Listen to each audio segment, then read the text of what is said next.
I'm too mean to die, you know. Cancer met its match when it messed with me. We're rattling.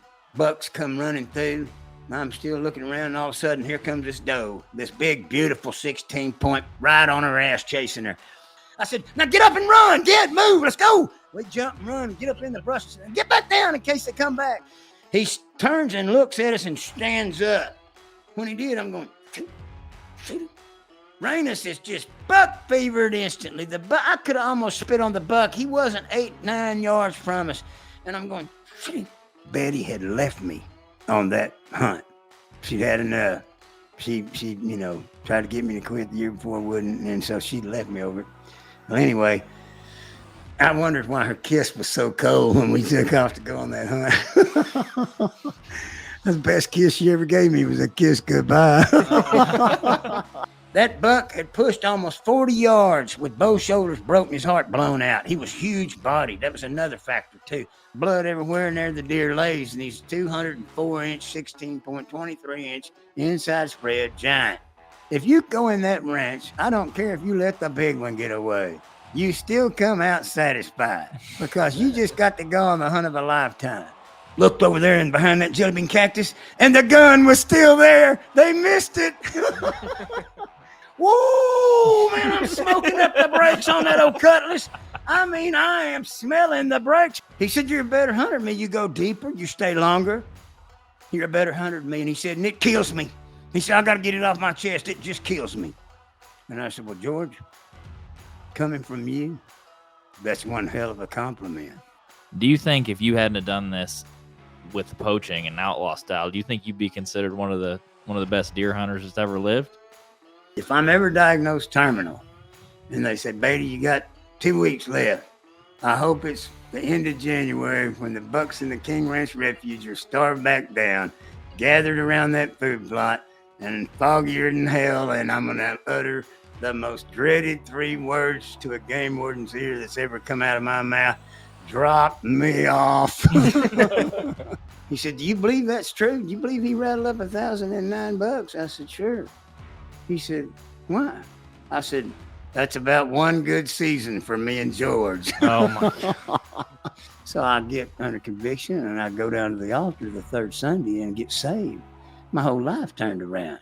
Hey guys, Christian Babcock here with the Hunter's Advantage podcast. Before we get into the video with Charles Beaty on our most recent podcast with the Prince of Poachers, I did want to say make sure to subscribe to our YouTube channel because we have podcasts, we have reviews, we have hunting content that we post every single week on this channel. So if you guys are into that kind of stuff, make sure to subscribe before you get into the video. And before we get into it as well, I'm going to key over to Jake Gaylord and talk a little bit more about poaching, road hunting, and our feelings about it before we get into the video.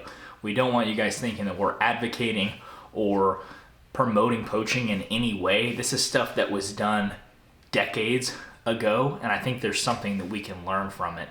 So I'm going to key over to the Jake, and then we'll get right into the podcast episode. Thank you guys for watching. Here lately, we've been getting a lot of comments like this, basically saying that poaching is a serious crime and we shouldn't be giving it a voice on any platform to speak on. And I totally see where you're coming from, and in some ways, I agree with you. But for people like Charles Beaty and Pat Lane, that really wasn't a serious crime back in their heyday. It was like a $100 fine and a slap on the wrist. We're still not saying that's right, but I mean, go talk to one of your grandparents. Go talk to someone else's grandparents if yours wasn't into hunting. I bet you they'll have some stories that you think's a little bit shady. But as Pat and Charlie say, like, that's just the way it was back then. We're really not advocating poaching by just interviewing them. You know all those little murder documentaries that your wife or girlfriend loves to watch? Where they sit down and have a conversation with an axe murderer that murdered their whole family and part of their town? Why do you think they're so obsessed with those? Because the stories are mind-boggling. And they're just interesting to watch. By them putting their shows on Netflix or Hulu, they're not advocating for people to go murder everybody. And that's kind of the same thing we're doing. We're not telling people, oh yeah, it's cool to poach. We're just sharing their stories because they truly are incredible. Don't get me wrong, poaching's a super touchy subject, and I 100% see where you are coming from. Plus, they don't poach anymore. They haven't in a very long time. On top of that, they are super easygoing, down-to-earth people. So, if you don't want to listen to it, you don't have to. Well, welcome back to the Hunter's Advantage podcast. This is episode number 99, and we are joined by the infamous Prince of Poachers, Charles Beaty. How's it going? All right. So, this is our third time having you on the podcast. Cool. I think 2019 was the first time we had you on. We had you on last summer. That was a big episode for us. Almost over 250,000 views on YouTube with that episode. But I think a lot of people that have commented on a lot of our videos just want to know how have you been? How's the cancer treating you? What's up next for you? That sort of stuff. It's still a hurdle, but I've got it going my way. I'm too mean to die. Cancer met its match when it messed with me, but it's just a strange type of skin cancer. There's been, something like that can't grow in you your whole life, then become fully aggressive for 9 years, and then finally get the right doctor and the right treatment program and get over it overnight. It takes time. I've been in actual recovery and decline for 9 years. I'm down to a small percent of the, stuff that's got to be removed and get completely over it. And I'll get my strength back completely at one point, I think. It's just been a long, slow process. And you were talking about before we jumped on the podcast, that's what's kind of holding you back from finishing. Yeah, a lot of interruptions with treatments, a lot of feeling bad in between and after. Okay. And, I've had to hand write labels for this past Christmas season and about to get a printer back up and running, but my website is up and running. But I've been very, endorsed autographed copies are over 50% of my sales. I've had to sign and address over 3,000 orders, in the last 3-4 months. So, the money's good, but it's just jumped in the way. It took priority over me sitting down writing the rest of part 2. But that's fixing to change. That's good to hear. There's a lot of people that I probably already heard, one of your dozen podcasts that you've done. But for maybe people that are seeing this episode for the first time, can you give them a little bit of a brief backstory of kind of how you got into this way of life? Yeah, I moved from Fort Worth in 76 to Kingsville, Texas to try to, meet the right people. I got told I could come into the community and, become, upstanding member and meet some of the King Ranch people and get invited to hunt. And that didn't work out. My boss there lost his lease on a downtown location, and we moved within months to the big major taxidermy shop there in Kingsville. And I met all the outlaws there, and I saw the struggle going on between them and the ranch, and they were not having any chance to ever get invited. And they quickly persuaded me that I wouldn't either. And they said, you can give that up and let us just take you and show you the ropes. And then I was easily persuaded to do that after about a year of fighting politics. So once it got started, it was just on. There wasn't no turning back. I just went 100% outlaw all the way.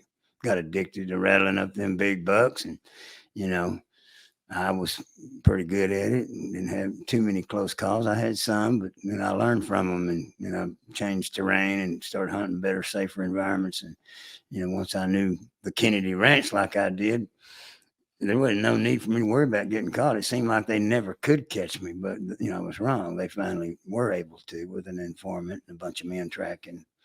Finally got on me. But I think that was just a providence of God. He was bringing it to an end. I told one game warden one time, I said, y'all couldn't catch me, but the Lord did. So another question we got was, how did you get your name, Prince of Poachers? Well, I basically thought it up one day, contemplating all I'd done. There was a kid killed a 230-inch double drop down there, and I, threw the king title to him. I used to be called King of the Kenedy. Mm-hmm. Once that kid come down there and snuffed me with the big 230 buck, I said, well, I ain't the king no more. So I was sitting on a sand dune one day contemplating that. And I said, if I'm not the king, what's the next order in the chain of command? And I said, well, I guess that has to be the prince. I considered all I'd done. I said, there's got to be a little outlaw royalty here somewhere. So I said, I guess that's me. I said, that's it. I'm the prince. I'm the Prince of Poachers. Well, I was telling that to a journalist one time, and he goes, that's it. That will be the name of the book. Prince of Poachers. Well, it didn't work out between me and that journalist then, but, he kind of cued me on it. But there's a double inference or, double meaning to the title Prince of Poachers. When I started going to church and quit outlaw hunting after the first 7 years, a man there in the singles unit, singles class, he taught a Bible study also. And he become acquainted with my story and all. And he big bass fisherman. He knew my taxidermy boss at the time. And he said, Charlie, God is going to change you from a poacher of deer to a poacher of the souls of men. It was prophetic. I see that coming to pass now, 30 years later, 35 plus years later. I didn't see it then, and I thought it would never happen. But I see the blueprint now. I see it coming to pass now. You know, after my first year back to the poaching following a bad divorce, a man came in my taxidermy shop. He was an insurance salesman. He had these bright blue eyes like Jesus Christ himself. You could see the Spirit of God in him strong. And he said, you know, sell insurance. Would you be interested in any of that? I said, well, my dad's an insurance salesman. He's got me all fixed up with that. And he goes, well, he said, you mind if I look around? I've never been in a taxidermy shop before. And I said, no, I don't mind. Go ahead. So I had all kinds of pictures from that first year back to poaching plastered all over the wall, stapled up, you know, my favorites. And one was a beautiful sunrise. And he saw that. And on that picture, I had written glory to God with the Sharpies. Just a beautiful sunrise on the east side of the Kenedy Ranch coming up. And he said, are you a Christian? And I said, yeah, I'm not a very good one anymore. And he goes, why not? And I said, well, my wife ran off with a banker to Missouri. And he goes, my wife ran off with a doctor. He said, it's kind of hard to compete with that money, isn't it? And I said, yeah, I guess so. He said, I said, but she took my son with her. That's what hurt. He goes, yeah. He said, well, I'll tell you what. He said, I can pray with you about it. I said, man, I've prayed till I'm purple. I don't have any answer for it. He said, well, I can pray with you or I can take it on down the road. He said, but I believe the steps of the righteous are ordered of the Lord. And he said, I know God told me to come in here. And he said, I thought it was to sell you some insurance, but he said, I can see right now what it was. It was to pray with you. And I said, well, I'll pray with you. So this buddy of mine, Eddie, was staying with me there at the taxidermy shop some during some hard times. And so he said, let's join hands. So we stand up there together and start joining hands. And this guy, he prayed a real simple prayer. You know, God give this man's son a fatherly desire to know his own father and to see his own father and make a way for that to happen. And next thing I know, he's praying in unknown tongues. And I mean, he starts praying in them loud. I had a guy in the front room sleeping on a couch in there that heard it. He thought it was me, but then he said, no, it's somebody else. He got scared. He didn't want to come in there. Man, all of a sudden you could feel the power of God come down through the roof of that building and hit him first, come out of him, hit Eddie, and then hit me. And it was like electricity and it was flowing. Boom, boom, boom, boom, you know, just hitting on us like circuits, like a circuit board, faster and faster. Man, he's praying in unknown tongues for, I don't know, 2 minutes, 3 minutes. And then it winds down and he starts saying, thank you, Jesus, you know, praise God. And then he says, gets quiet. We can still feel the power of God pulsing through us. And he goes, got real solemn, quiet.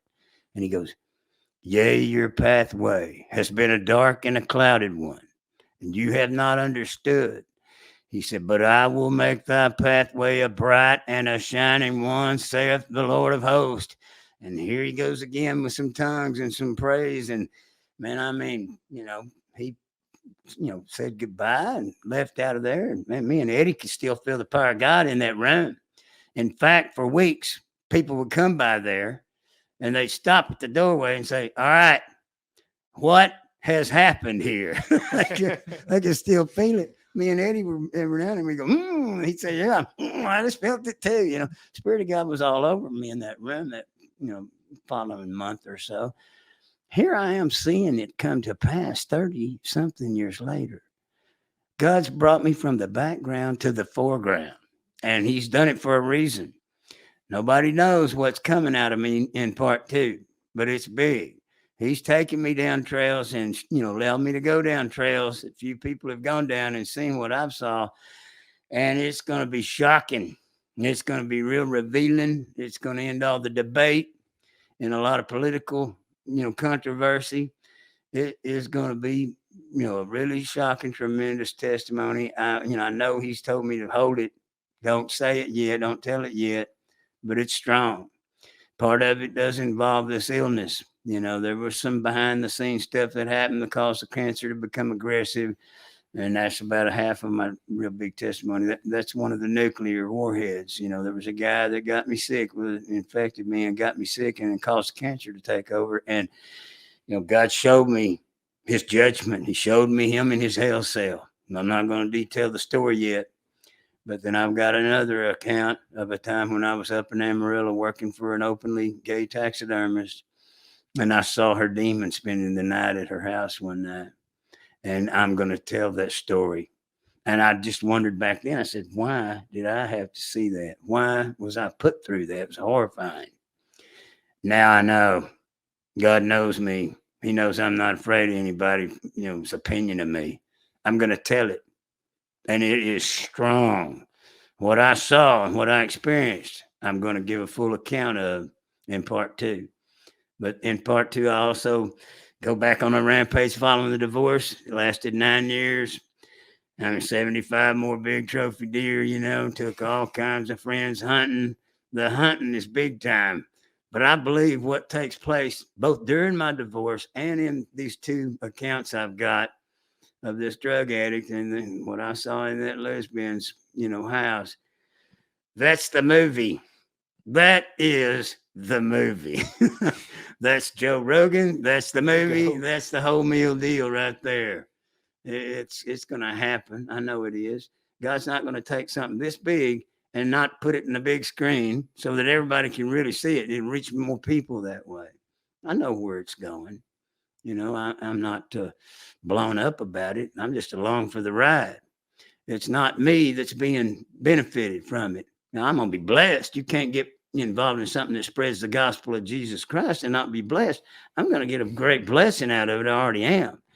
But I'm not in it on an ego trip. I'm 65. I'll be dead soon. You can take my name and write it on toilet paper and do what you do with it. My name ain't going to mean nothing down the road, but this is something that'll have eternal consequence and effect and impact on souls. I think it's going to reach millions. I think my testimony is going to reach literally millions of people and make a change in their life. Well, there's no doubt what it can do. I mean, we've already experienced those type of previews. I mean, between the YouTube, the TikTok, the podcast, your stories have just kind of blown up. I mean, there's quarter million views on TikTok just on one video of you all talking about your maps. You telling your stories about your bucks. So the outreach is there. It's just the stink bait's in place. Yeah, exactly. Chowing the water. Fixing to catch a lot of catfish. Yeah. Yeah, I think you definitely have the testimony, and we've got sneak peeks of it before, I know there's a lot of people that are interested in part 2, but we'll save some of that. Do you think that you knew these ranches way more than anyone else that's ever stepped foot on them? I know one guy that knows the ranch real well from taking a boat ride. He was outlaw back in the earlier days. Well, and up until I was in my prime, and he was still doing little of it, but he killed a wall full of 180s in there. And I killed a 29-point buck in there one time. He was hunting where that other double drop 20-something point buck come from. Okay. And he took a motorcycle over there in his boat one time and dropped it off on shore and rode all over the ranch till he ran out of gas. And he thought he knew where it was at. And I'll find it. He leaned over against a tree in some spot when he ran out of gas. He said, I know where it's at. I'll come back to it. He said, I never was able to find that motorcycle. That motorcycle is still out there. I was always looking for it. Every time I went into some of those areas, I would say, well, it'd be nice and funny to find old Calvin's motorcycle leaning against the tree. Well, I never did find it either, but I knew a lot of the same country, but I knew basically the whole ranch. The only area I didn't go to was right out on Kennedy Point. When I began to go that way, when I was caught, I entered into a whole lot more short shrub live oak mottes, scattered breaks between them, easy for the game wardens to track you in. I felt uncomfortable immediately. I was like, this is not the good terrain I'm used to keeping my tracks covered in. This is not good. I need to be out of here. So I turned and burnt due south and got another 7 or 8 or 9 miles south and got back into some of my home turf. But that's how they were able to pick up my trail and cover so much ground so quick that third day. I think they said they tracked me 17 miles in the last day of 3 days they were looking for me. And that's when they were able to catch up with me. But all those good areas of easy tracking, they were just jogging probably down the trail. Come on, let's go. I mean, they were hoofing it. And then they'd radio ahead and say, see if you crossed the main road down there at a certain point. They'd give them, GPS figures and put them on a spot to look. And yep, he's down here. Come on, let's go. They'd jump my truck, load up, pull everybody, leapfrog, I call it. They just gained 2-3 miles on you at a time, so they could cover 17 miles pretty quick. And that's what happened. But I ditched them. When they caught me, it was the hand of God again. Here we go again. 2-4. The night before, he blew the bullet off this monster 180-something buck I was shooting at. Didn't allow enough for wind. Knew I should, didn't. Just, I think God taught me out of it. But the bullet blew 3 feet and just missed the front of his neck. And I stayed in that area the whole last third day while they were closing in on me. And that's what gave them the edge to catch up with me. But I had made about a 300-400 yard circle in heavy short shrub down in the live oak bottom under these sand dunes. And I had a break I'd crossed that I knew would be good to watch my back trail on. So I went out to the right as soon as I got in that heavy track-free oak and circled 300-400 yards, come back to the lip, rattled one time there, rattled up a nice buck, took his picture. So I better go watch my back trail. I got over there on that break and I watched my back trail. They were so close behind me that they must have crossed while I was making that circle. And once they got in there, they began to spread out, scatter out, trying to find my tracks again. Well, they said later at the courthouse, they were right there underneath me for 2 hours. They had to have crossed right behind me. They were getting close on me, but they didn't hear me make that one rattle because they were probably 300 yards out looking in the woods there. Then they came back, they said, gave up. They told me, they said, we're not going to get him. Mike Fain told me, he said, we're not going to get him. He's got back in the brush. Let's just get together, meet back up there where we crossed that break, and let's get out of here. So they came back and huddled up. 9 of them, I think, total 8 game wardens or 7 game wardens in a ranch security. 8 total, I believe. Anyway, they walked outside the live oak, take the easier path. And when they came over the first hill, there I was 18 yards away. There he is right there. Get your hands up. And I was on my back against the backpack. And another thing, some threefold, really, I had got spooked hearing a set of tracks down on him, and it sounded like a human being. I know what them, tracks, footprints sound like in that ranch on them leaves. I've been listening to mine 22 years. I got up. I got spooked. My instincts kicked in and said, get in the brush. Get in the brush. I heard it twice. And I looked down in there and didn't see anything. I picked up my rifle and my backpack both and walked over and peeked down. I was going to run if I saw anybody. And I heard it kind of leave out a couple more steps to my right, 20 yards away. And I went, well, I guess it was a nail guy. Oh, it sounded like a human. Oh, I guess it was a nail guy. And I said, I need to move. And then I heard the Spirit of God say, just sit back down 10 more minutes. I needed 10 minutes to get out in this prairie. I was fixing to go about 4 to 5 miles west to this Parita windmill area, hunt that brush the next day, get water there after dark. I needed water bad. I wasn't going to get it at that Moto Negro windmill because I thought maybe they've been on my tracks and maybe they're going to be waiting on that windmill. I popped that shot the night before. I didn't like staying near where I'd popped a shot. That was one of my rules. Pop a shot, you get out of that area 3-4 miles. That was how I got away so many years, so long.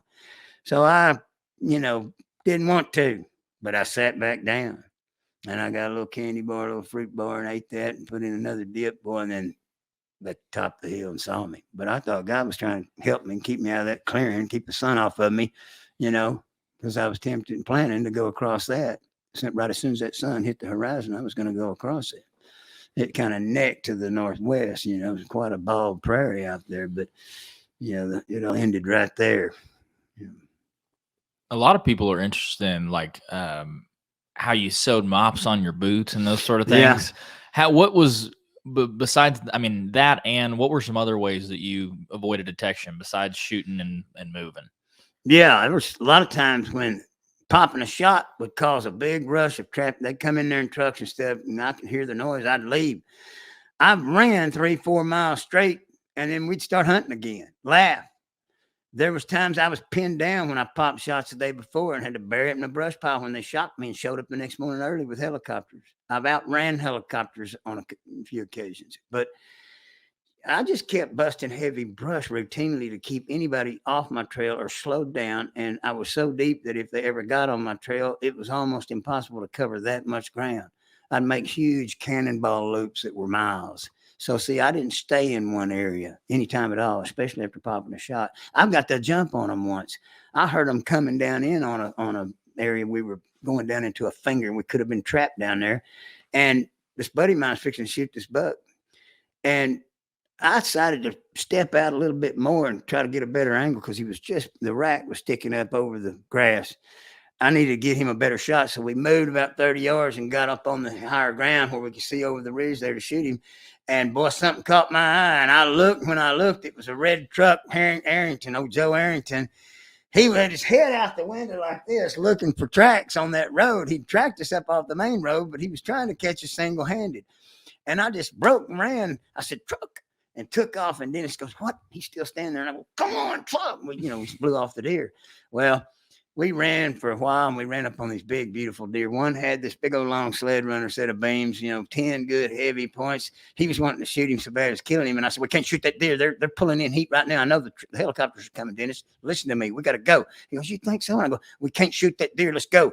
And we just blew him off and ran. Well, we got up near the main road, and a truck comes up within about 40, 50 yards of us. Boom, boom, boom, boom, boom, boom, boom, boom. You hear the door shut when they got out. And we broke and ran from there, and we hit a curve or two down the road where we couldn't be seen running. Crossed the main road, hauled ass, ran another 2 miles, and the choppers were lighting it up down there, just buzzing like a saw. And he goes, man, you were right. I mean, they had a big manhunt going on down there. We just started rattling and hunting again. But, I always got the jump on them, seemed like. It's just a big place. It's enormous. It'd be like looking for me between here and Burnett, from Georgetown to Burnett, a square that big. It's a large property. I knew the brush. I knew any roads cued me on where I was. I knew it well. We studied maps so long that I knew where I was almost at all times. I had presence of mind about where I was. It was like my home.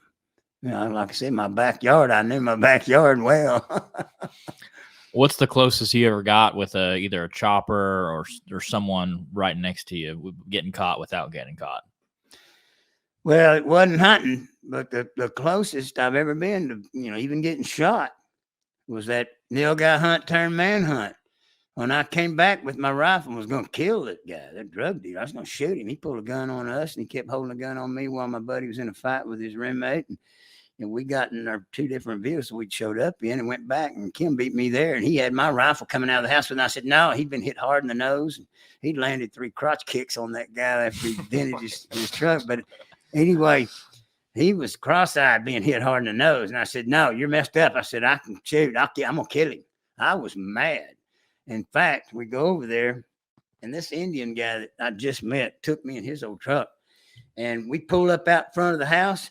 I could see those 2 guys through the window. They're standing against the wall back in there, and they were talking.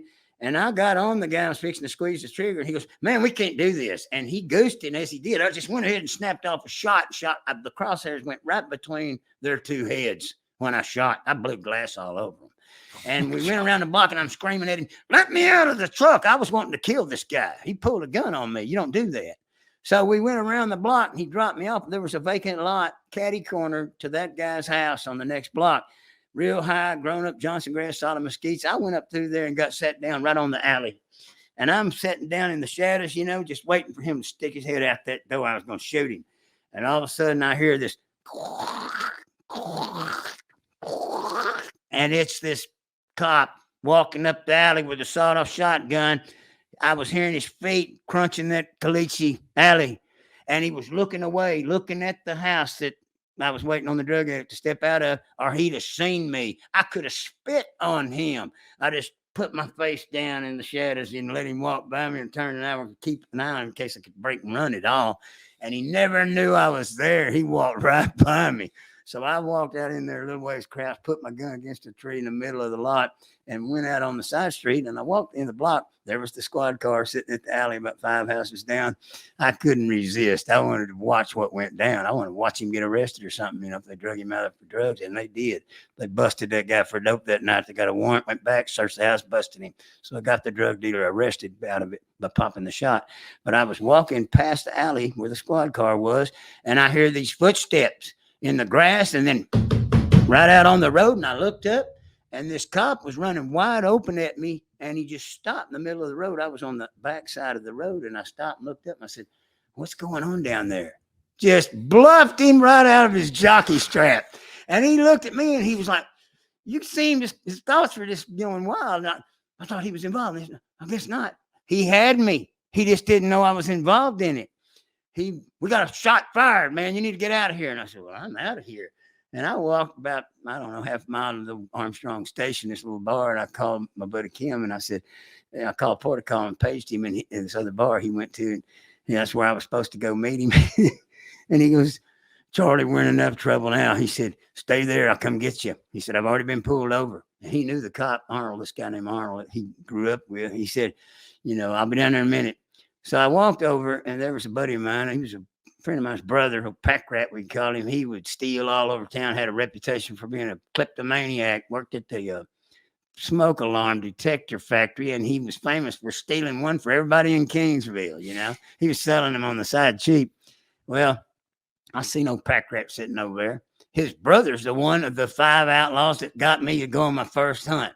They're drinking a pitcher of beer, and I walked up there. Hey, pack rat, what's happening? He goes, hey, Beaty. And that chick goes, who are you? And I said, I'm a friend of his brother. He goes, yeah, he's a friend of my brother's. And she goes, well, why don't you get out of here? I'll pour this pitcher of beer on you. She copped an attitude with me. She didn't like me at all. And she come up with that pitcher of beer. And when she did, I just snatched it by the neck at the bottom. And I just turned that whole half gallon of beer over on that pitch. And when I did, Kim walked in and he goes, Charlie, no, we're in enough trouble already. He goes, let's get out of here. Well, he said, Arnold pulled him over and said, look, Kim, we know you're involved in this. Your truck's been seen at the house. The shots fired. He said, and we don't know what's going on. We don't know who knows who, what, and shooting at everybody for, what the fight was about. But he said, y'all been called in by everybody on that block but him. And he said, let me just tell you this. He said, if we get any more calls on shots fired on that block tonight, it's going to be at least 30 minutes before we show up to count the bodies. Oh, my goodness. That's as close to real trouble as I've ever been. I mean, I could have been killed by that. And that's what happened spiritually. The change happened. I went, what would have happened to me if I'd have been shot? By the drug dealer? By the cop? And I started pondering eternity. And even though I'm a 3rd generation preacher's son, I'd never give it any thought. I mean, I was wilder than the wildcat.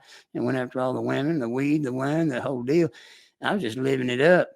But I came back to Fort Worth that summer, and John White, my old taxidermy boss, had always been witnessing to me. And every time I'd go mount birds for him, he'd witness to me. Finally got me to go to church. When he did, boy, I come under conviction. I didn't know what it was, but I knew that there was, like a long lost sheep feeling. I felt like I came back home. So I get under conviction and I go down to the altar the 3rd Sunday and get saved. My whole life turned around, but then hell raised its ugly head and got back involved in my life through a divorce. A backstabbing buddy humped my wife for 4 months. And then I lose my boy in a real bad injustice during a child custody battle. And the cops get me started hunting again. It was back on 9 more years. That's the outline of my story.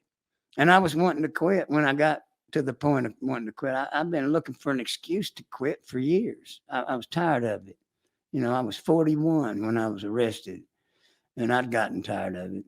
I still enjoyed it, but, I thought, well, why am I just keep doing this? When will it ever end?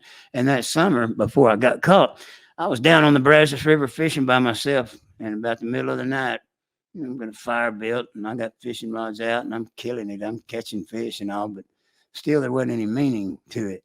I'd lost my meaning and fulfillment from it, and I missed my son.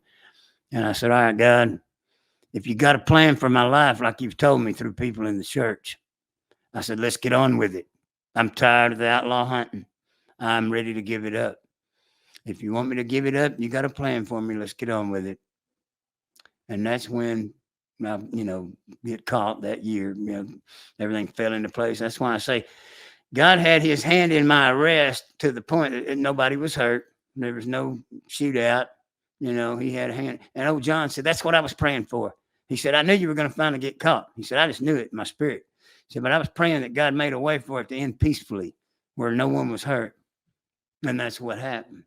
He goes, I'm so thankful that it's over. He worried about me like a father would. Yeah. And my parents were worried sick. You'll see that my parents had been worried sick about me my whole life. That's coming in part 2. That's why they turned on me, worrying, spirit of fear.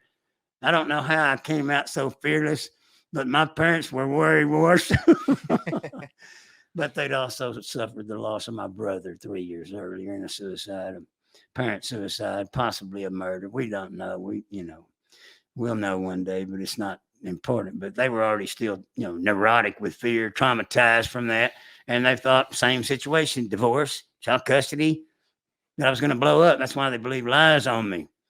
Well, that's all going to come out. I'm going to finally get to tell my side of the story. I'm going to get my vindication. I'm going to get my justice. I'm going to get my honor back. And that's what it's all about, too. Part 2 is going to carry all that. Honor is a man's gift to himself. This is not, I told my son this. I said, this is not between me and your mother. This is not between me and God. I said, this is between me and me. I'm going to give myself back my honor. Honor is a man's gift to himself. And I said, I'll have my honor.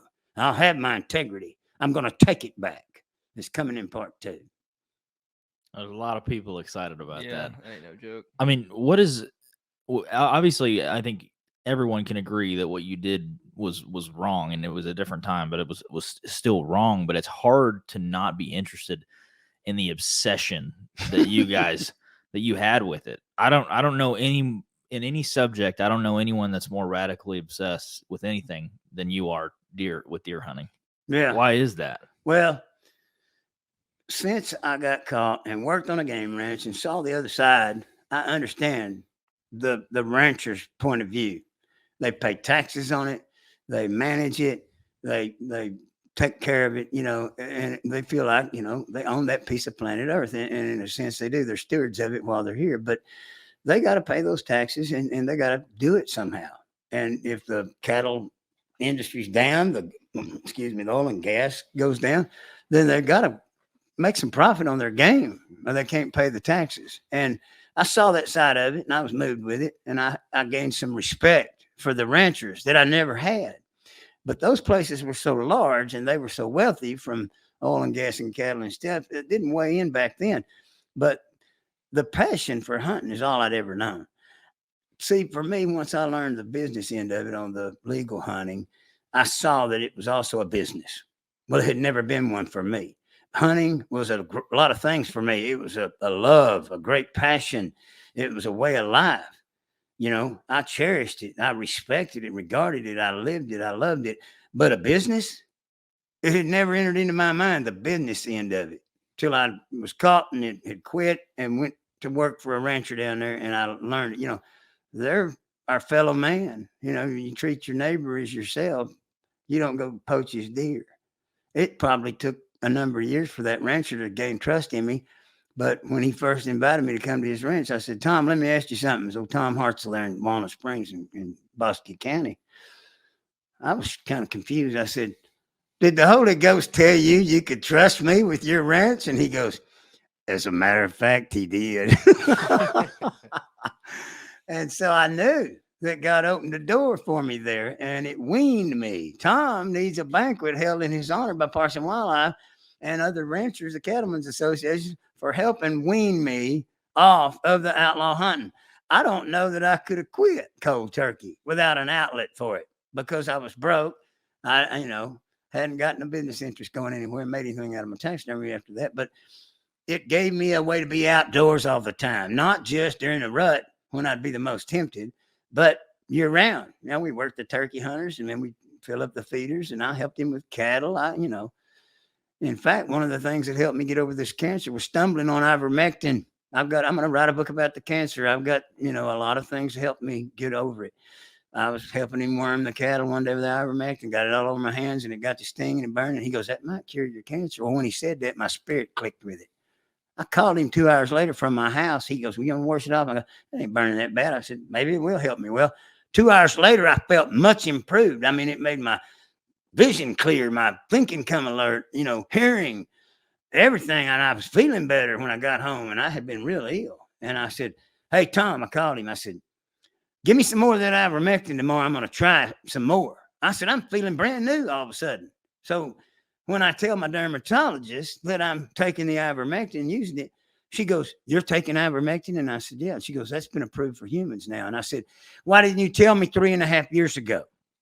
And I said, I would have took it then.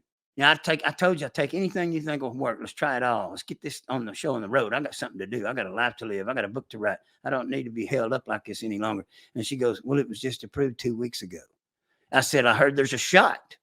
Give me a shot if there's one." She said, "I'll check my computer." She come back, "No shot available, but I'll give you the pills. There's pills." All right. I take these 6 pills for the first time.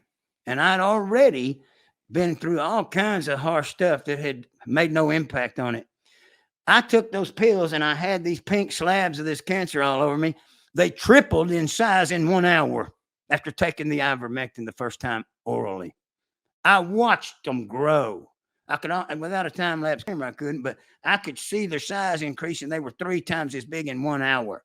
It drove a whole nother mass army of the virus out of my guts through my perspiration system, and it reunited with those pink slabs that were already there. It helped push the army of the cancer virus out.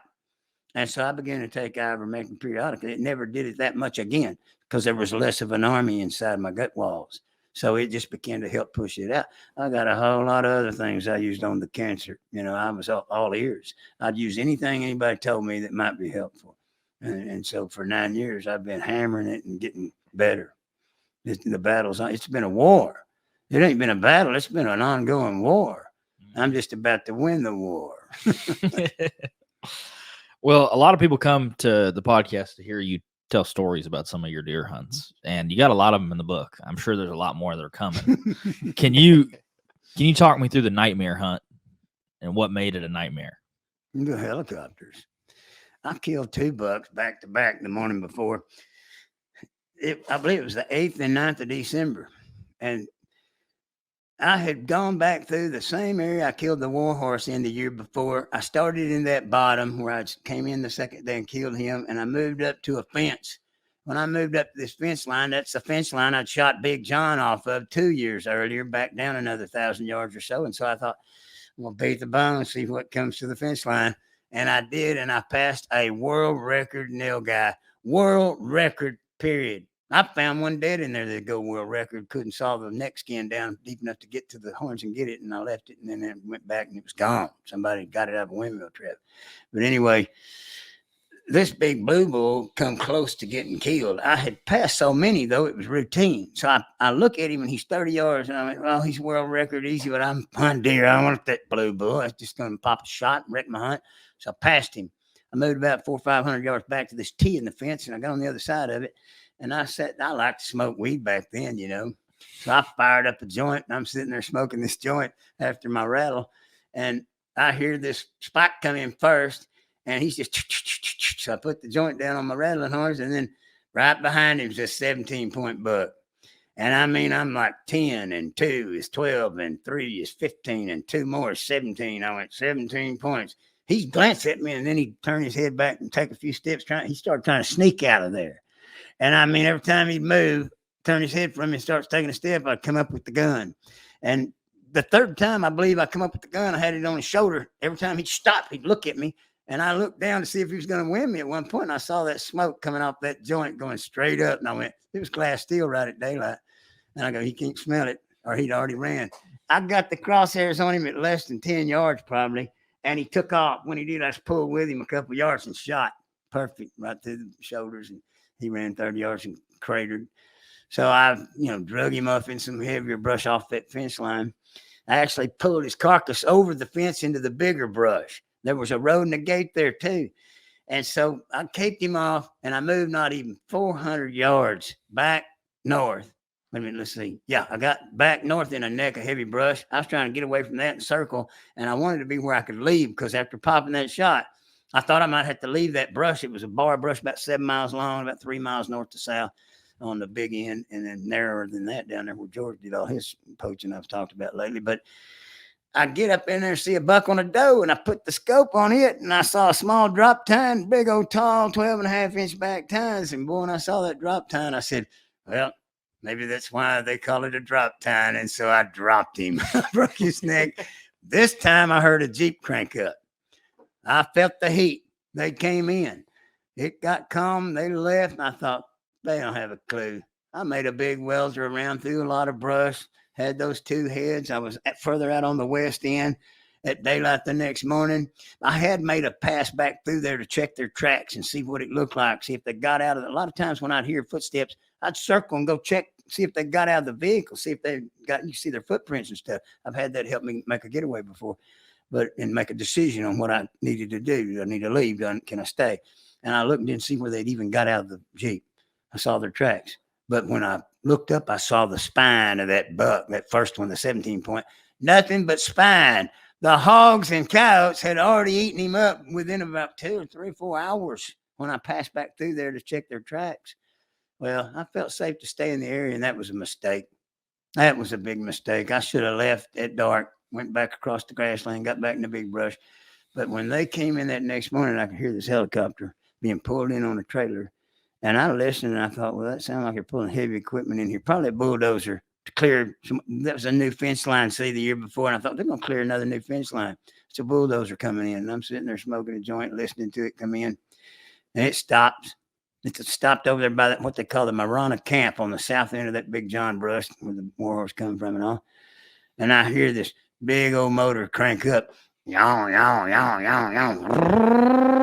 And it idles up high about 3 minutes. And I said, well, I hope it's a bulldozer. I began to have my doubts. And all of a sudden, that thing went,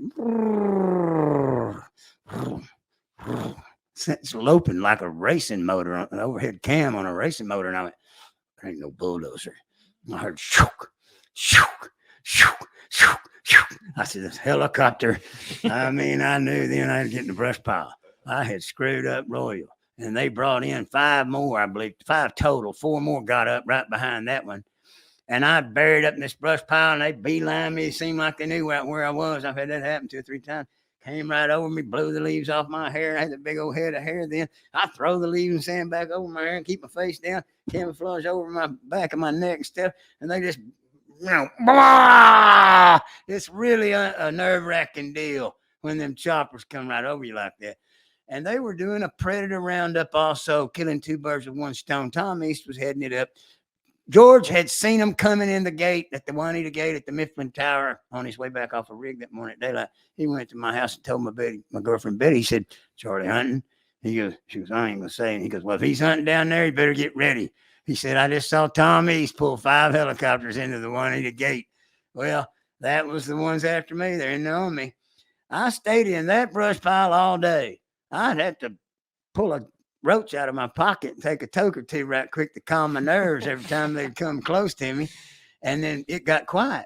And I thought, it's over. They've left. Well, I crossed this one fence and went to the north through some brush and was going to rattle and hunt. It was pointless after all the assault and the helicopter and all, but I wasn't defeated entirely. I said, I'm going to rattle one up and kill one anyway. I was batting for a triple. And so I got to rattling, and man, I hear a helicopter coming. There was one more that hadn't come in yet. Come off the east end. He came in, got on me pretty quick before I heard him, and he's just, mowing right into the area I was in. I ran and dove into this big old tree trunk, some more ivy around it, held up there, and then he went on and set it down on the trailer. And I walked out of there like I owned it. The roads were slick as paved asphalt. They had beat them roads up slick with them 5 trailers, tandem axles on them helicopters that day. But they just assumed since they didn't see me with that thorough a search that I had left the night before after shooting. So, it was a nightmare. When I got out, George just started dying laughing. He goes, I knew you were pinned down. I couldn't wait to talk to you. Why'd they want you that bad? Well, like I said about Tom East, he was eat up with them deer. We missed a chance to talk about it with Pat earlier, but Pat's Uncle Wayne, stepfather, he was given a big old set of shed antlers by this Mexican foreman that had brought in all the work from Tom East Ranches. Tom come in there one day. He said, where'd you get them horns? He goes, I come off your place. Foreman so-and-so give them to me. He goes, that's what I thought. He said, get them down. I'm taking them. He gets pissed off. He takes them. He fires the foreman, tears those sheds off that plaque and throws them back out in the pasture where they come from. Tom East was possessed with leaving that land just like it was when he was born. And the big deer, like I said, when he heard a shot go off back there deep, he knew it was one of them 30-inch monsters He knew what he had. It wasn't the level of the crime. It was a misdemeanor. But he wanted you out of there and stop it. He said, anybody in there that deep, he knew they'd do some serious damage, that they'd kill them really big deal. So, he wanted it to stop. I mean, the most could have happened to me was probably about $300 in fines, which is what I paid. There was no restitution then, but it's what I paid for that antelope with me and Betty. When I met her that year, we went and posted antelope, got filed on. But, the fine was nothing because it was a misdemeanor. But he took it that serious. I heard he would only let his own family doctor that came out and delivered his babies out on the ranch to come and kill a meat spike because he told him he liked deer meat. But he wouldn't let anybody shoot them trophy deer. He wouldn't shoot him himself? Nope. He just liked looking at them. He wanted them to stay there. They were his pets. You can't hate that. I mean, No, at least he's not killing them. Hey, I know his passion. I love them deer too. I shared his passion, but I wanted their heads on my wall. He didn't want anybody killing any of them. So there was a story about a world-known hunting consultant telling you actually managed the ranch. Yeah, he knew it. He saw, my restriction level. Now you're not shooting 155-inch bucks. It's not. We can't carry them all out of here. And at the end of it, he goes, "You're right. We couldn't have carried them 12 or 15 bucks out of here." Mm-hmm. So I get it if you can't say the name, but some people were asking, who is this world-renowned hunting consultant? I hadn't heard from him in so long. I'm wondering if he's still living. Yeah. Yeah, he was 50 then. This was 29 years ago when he went with me in 96, I believe. And it makes me wonder, Fred's still living, I need to check and find out, I could probably ask through the Dallas Safari Club and stuff and find out. But yeah, he was a character now. I mean, I'm making breakfast one morning at the end of that 7-day hunt, coming through the Kenedy with him and his boy. And I sent him up the hill to rattle while I made breakfast, coffee and oatmeal stuffing. Real foggy. I said, get up there on that hill where you can see over it and all and see if you can rattle one in from every direction. Letting him and his son get a break along with each other. And I hear him rattling and I hear, and I go, yep, he dropped one. I hope it's a good one. Because I'd been eating his butt out about wanting to kill him 150-inch deer, wanted to kill them all. Well, I broke and ran out there. Here lays this 138 or so 9-point dink. I picked the head up, looked at it, and I threw it on the ground, and I said, there goes your trophy right there. And this 23-inch 12-point was running off out there at about 200 yards, just as far as you could see in the fog, and disappeared in the fog. And he goes, well, they all look big to me. And I said, that's the difference in you and me, Fred. I'm a trophy hunter. You don't know one from the other. I eat his ass out.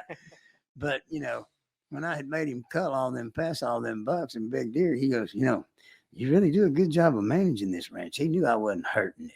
I wasn't going in there and just slaughtering everything I saw. I made a lot of people mad not letting them shoot deer. The last day with old Roy Thornton, and he don't care if you say his name or not. He's up close to 80 and may die soon. He don't care if anybody knows, statute of limitations is out. But he killed 3 beautiful deer on this hunt. But this really boss 8-point comes in hard on us there close to the highway. We worked our way back to where the brush ends and hit the open grassland. I don't like popping a shot on the last day or 2 of a long hunt. The more days it's been since I popped a shot, the better and safer it is coming out. Just because they try to patrol the roads even more heavy. And this buck's a slam 155 plus 8, but beautiful, heavy and tall, 13-inch plus back tines. Yikes. Gaunch. Boss 8. He can whip anything in the pasture. He says, I'm going to shoot that buck. It's a big 8-point. I go, well, the last day in here, you're not popping a shot and having it hot at the road and getting us caught. And he goes, let me shoot that buck. I said, all right. You're getting us out of jail. I handed him the rifle back. He said, you really think it's that big a deal? And I go, don't shoot on her last day out of here, Thornton. You're going to get us caught. He said, you're probably right. We let that buck walk off. Oh, he was beautiful. I mean, he's a stud. If any 8's ever been great, he was a great 8. He wasn't 19 inches, but he had a big old heavy mass to his tines, this big old high rack. He was a good one. I'd have shot him if I'd have been by myself out there. He's one of the biggest 8-points I've ever seen. So, not really talking about like the ranch hands or whatever being hot on your trail, but what's the most eerie experience you've had out there besides in hot pursuit?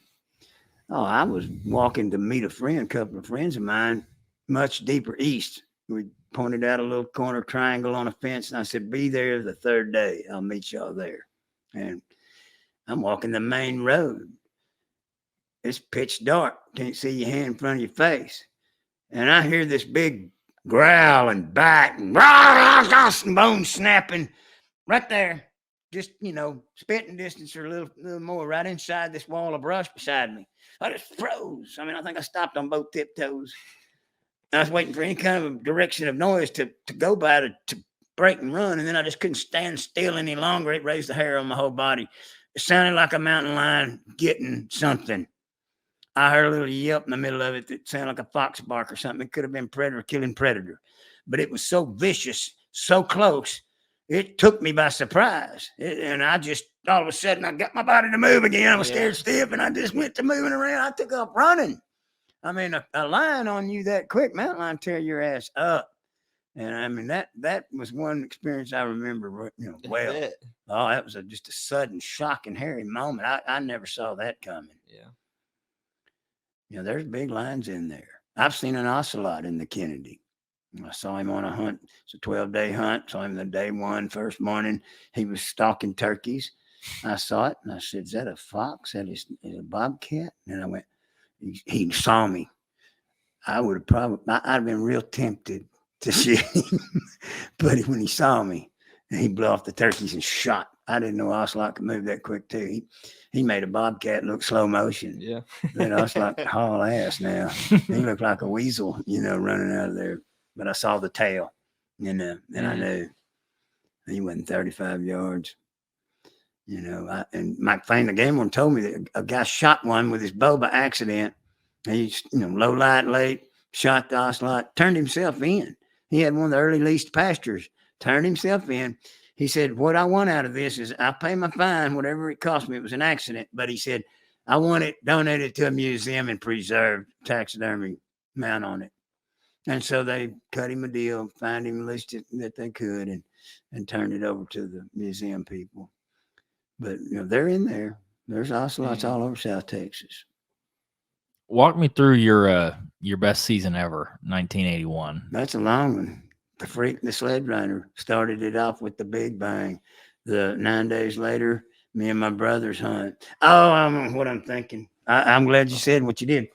My brother's birthday is today, June 10th. Happy birthday. Happy birthday, Rainous. And when I got the date set, I went, Pat, don't you let me forget to tell the Rainous Hunt. I've never told it on any podcast before, so here we go. My brother Rainous was a Marine 9 years. He had still working as a Marine over in Corpus Christi, put in a transfer to be near me so he could do some Gulf Coast fishing and get into some deer hunting. He, kind of a virgin at it. He got a lease. He got disgruntled with an $800 fee paid, no more deer than he saw the first year. He got tempted to shoot a big buck on the cutoff, the 141 King Ranch, coming back from his lease one day to come in and stop by at Kingsville and say hi to him at the taxidermy. I said, Rainous, don't shoot no buck off the road out there. They'll catch you. Don't do that. Don't get stupid. I said, you need to go with me on a walk-in hunt. I don't know if he'd already gotten married. He met this little Mexican girl, fell in love with her, got married, had a son. And Zida told me, when I got him to agree to go with me, she came over and she looked at all the big heads I had 17 monster shoulder mounts in my house. And she looked at them and she was really wanting one of them in their house. They bought them home over there. She looked at me and she said, you get Ray caught, and I'll be back over here to kill you, but he can go. So I took him on a 4-day hunt. Rainous loved fishing. He loved fishing more than anybody. And I can get into some of his fishing stories. I put them in part 1. I think you've read them. He loved surf fishing. He liked fishing out in the Gulf. He liked bait fishing, tournament fishing for drum. He was a fisherman now. He set records. But we go in and we go like almost 2 miles past the Riskin Ranch. So we're 10 miles deep. We take it to the south. We don't go too far in there. And I got antsy. I should have let it break daylight more. I rattled too early and you couldn't tell what rack they had on them. And we had a good buck storm in on us. Could have been a giant. He blew us after he could make us out and left. Then we go a little deeper, rattle up a shootable buck, but we were still too close to the main road. I felt like this is too early in the game. He's not a shooter buck. He's over 150, but he's had pretty character. he was just chomping at the bit. I can't shoot that. Don't shoot him, Rainous. We're too close to the main road, and you'll kill a bigger deer. We move off to the southeast, and we saw a lot of deer, but we didn't see a shooter. But we covered a lot of ground, and we got down on this tip where late in the evening, close to dark, wind was blowing right. There's this 20-inch, 20-inch short time 9-point out in the sand dune country. He goes, I want to shoot him. And I've been, well, this is a good place to make some noise, shoot downwind. The norther was coming on in, and it was blowing the sound to the south. And I thought, they won't hear this shot. I said, go ahead and shoot him. He breaks his neck, drops him. His military training was about to pay off. Well, we go further out into the middle of the county. There's a big live oak mott out there, and I wanted to hunt that the next day. I looked at it on the maps. No roads to it. We owned it. So we get out there. One funny thing I remember was I had tennis shoes that I would wear traveling the road in and out because it would be comfortable on my feet. And so I swapped out them tennis shoes and was in my hunting boots out in the rough. Well, I had them tennis shoes wet, so I put them by the fire at daylight. And I said, watch my shoes while I break camp. I had a lean-to put up and we could sleep under during the rain. It was raining off and on. And I said, watch them. Don't let them burn. Rotate them. All of a sudden, I heard Rainous go, oh, no. And I went, Rainous. I looked up, and those shoes were smiling like that. The sole separated from the shoe. That was a funny moment. Don't worry about it. Just threw them to the side. So we bonded closer and closer day by day. Brotherly love. Countless I love yous. I love you, Charlie. I love you too, Rainous. Hadn't spent much time in our adult life together, and all the fighting and feuding we did as children, it was gone. We're two grown men. We're brothers. We loved each other. So we're out in that mountain. We circle and rattle. Don't see anything we're shooting. Come back up the next day to the tip of the pomeranus brush, and we're circling the end of it. And there was a real good buck chasing this doe. He had a good 10-point rack and all. Rainous was just dying to kill him, and that wind still blowing, getting bigger and rainier. And I go, this is a good time, And he goes, can I shoot him? And I said, go ahead and shoot him, Rainous. He goes over the hill after him because the buck topped that first hill after we'd seen him. And they go up to the top of the next hill, and I'm just laid back. I just kick back, and I'm watching him have fun like a little kid in a candy store. He's crouching up there low to sneak up, and he gets in position, and that buck stops and looks back at him. He shoots him right in the Adam's apple. Hair flies out in the halo behind his head and neck, and his chin hits the ground first. I started walking up there to him laughing. That was a great shot, and he goes, was that a good shot? And he had asked me early in the hunt. He said, what's the place to shoot him? I said, well, the next shot's the classiest shot. They don't go anywhere. You have to look for a cripple. But I said, just shoot him in the shoulder. Well, he didn't take my advice. He's neck shooting. All right. He said, well, was that a good shot? And I said, no, Rainous, that was a great shot. And I said, not only that, it was sheer class. So we go on and we work our way into the woods there. And I rattle up a beautiful deer that was so pretty, I took a shot at him with my bow. And I'm on him at 35 to 40 yards, and he takes a step as I'm about to release, and I let fly, but I moved with his movement. So I hit him good and forward. I didn't want to shoot him too far back. And a tree came into my line of fire, and I buried a broadhead in that tree. So then we move around from there, and I said, all right, it's time to go to where I wanted to hunt this whole hunt. This is where I planned to go. I'd been studying the maps all year. So we're going to the Parita brush. So when it got dark, we crossed that big clearing around that barn windmill and all. We get up in that Parita brush, sleep there. Cracks daylight. Rainous knows the program then. He's passing up 145, 150 class bucks without even asking me if he could shoot them. He was turning champ quick. And we're coming through a broken area. It was scattered mesquite and cactus piles. And the live oaks was only about 50 yards in front of us. And we were going to hit that Parita finger. I mean, I couldn't wait. I knew what we were fixing to find was just gold vein, And so all of a sudden the chopper's coming out of the northeast. I looked up and seen it. Boy, I immediately knew what to do. I yelled, get down, and he saw it then too. We went down. I said, ball up, break your outline. We're out in the ball open, and I just told him, ball up. Don't look up no matter what, Rainous. Don't look up. They're on the treetops. It's probably Tom East. And they come right on us. And as soon as they got over us, just blowing our ears out. I said, now get up and run. Move. Let's go. We jump and run, get up in the brush and said, get back down in case they come back. I thought for sure they might have seen us or thought they saw us and we're going to bank and come right back. And so I got us back down. I said, we got to hold here and see what they do. And he was just bug-eyed. And he looked at me and he goes, you should have been a Marine. You got what it takes.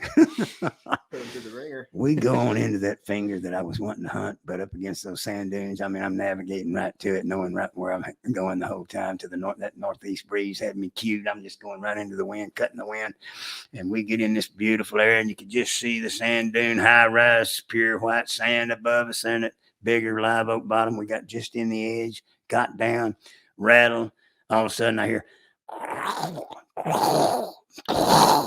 I look over and I can't believe my eyes. This big 23-inch spread, typical 12-point, 166-inch gross plus. He's on his knees, crawling through that thick edge to get in there. He turns and looks at us and stands up.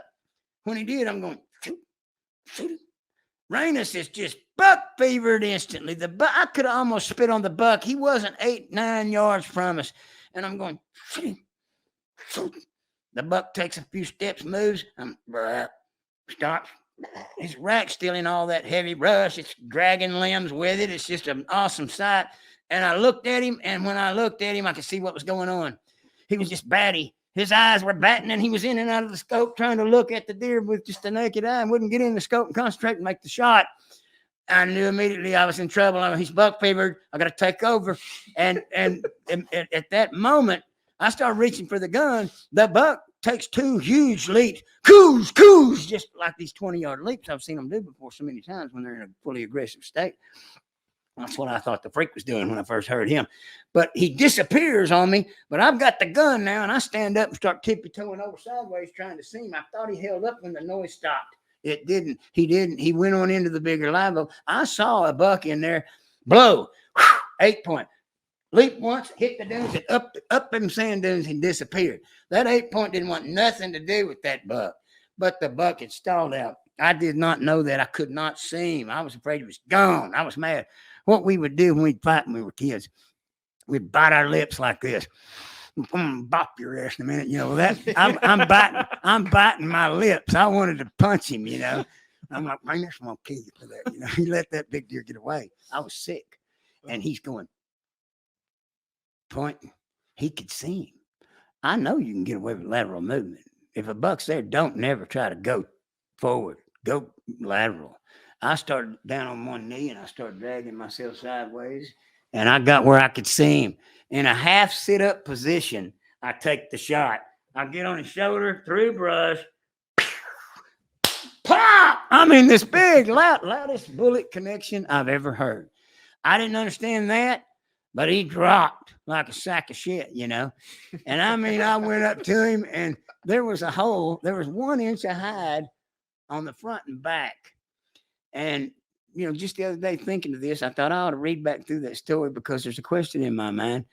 I caped him. I know that now. I thought back through it, and I go, yeah, I caped him anyway to see if I could salvage it later. But I got him half caped off, and the helicopter come back on us. I go, dive over him, cover him. And we held over the buck while the chopper comes right back over us. Well, Rainous was just like, I'm glad we got him. I'm just glad we got him. So I think I did. I caped the whole deal. I had it at Harry's, and the coons ate it while we left it at Harry's a day or two. Because the plan was go back to Riskin Ranch and have him drive us out of there, which is what happened. Okay. We don't move 400 yards. And I'm starting to go, man, I just wished you'd have killed it, Rainous. I just wished you wouldn't have buck fevered it. Because it's okay. I think I'll be all right now. I think I'll shoot the next one. And we go and rattle in this beautiful spot where we were in a mott, but we could see breaks all around that mott. It was a lone solo mott. And it was beautiful. I thought, we're going to see him. He's going to get a good, clear shot. And it's going to be a no problem situation. I said, just shoot him in the shoulder. You know, don't take no chances. Well, we're rattling. Bucks come running through.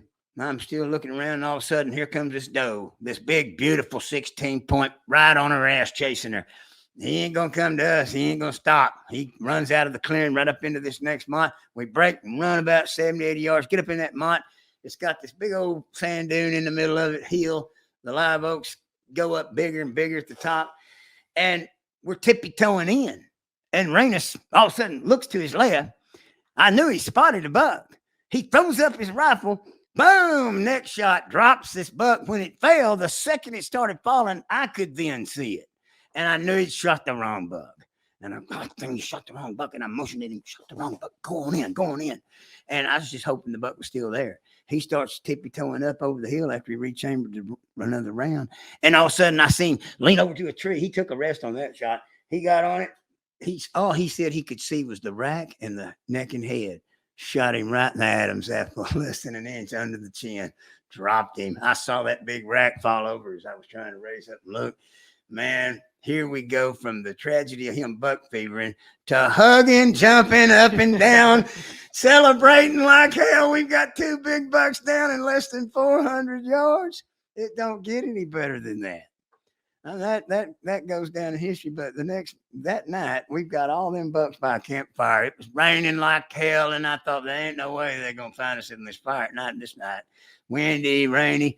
Set them racks up on the street. This overhanging laying down, knocked down, and we pile them up there. And there's nothing more beautiful than them big whitetail racks, except with the head and cape on them still. But these were already sawed out, and they're stacked there in a line. And we smoked a little doobie there at the end of the evening, and by the firelight. And those racks were so beautiful, he couldn't quit staying up, putting more wood on the fire. And I said, Rainous, don't put any more logs on that fire. Get some sleep. He goes, I just can't help it. He said, they're too beautiful. He was ripping on them racks. So we put the fire out then and got some sleep. The next morning, it's blowed off clear, frosty morning. Not a good time to shoot. And he sees another one he wants. Big old 10-point. And I go, all right, shoot him. But when you do, we're going to have to get the hell out of here. He said, you think? I said, shit, go ahead and shoot him. He drops him. So, Rainous has got 5 bucks now. So I rattle up another deer. And he was beautiful, heavy, wide, character city. The kind of bucks that's just got fat, rich weight to the whole I would know rack. about those, yeah. Blunt points, blunt, big base, big eye guard. He could have been an older downhill deer, but I saw him as under prime. And I put the safety off and put it on him. He goes, I thought you were going to shoot him. And I go, click. No, I'm not going to shoot him. Not after you popping that shot, especially. I said, we got to move, Rainous. We need to get out of here. The heat's going to be coming. He goes, you think? I said, yeah. We go a couple of miles. They're coming in. Here comes the helicopters again. They're up. They're coming circling around that barn windmill. And I said, don't look left. Don't look right when we run across that road. And picked the spot where it was curvy, where we could shoot across. And we shot off to the southwest and got into that finger there, down around the Padre Lejos windmill stuff. And then when it got good and dark, we crossed the main road and went through the woods all the way to Harry Riston's place. And we're coming in. And of course, on the way in, I had told him, he said, well, if we get these out, do they count? And I said, yeah. I got friends that say if you didn't outlaw it, it don't even count.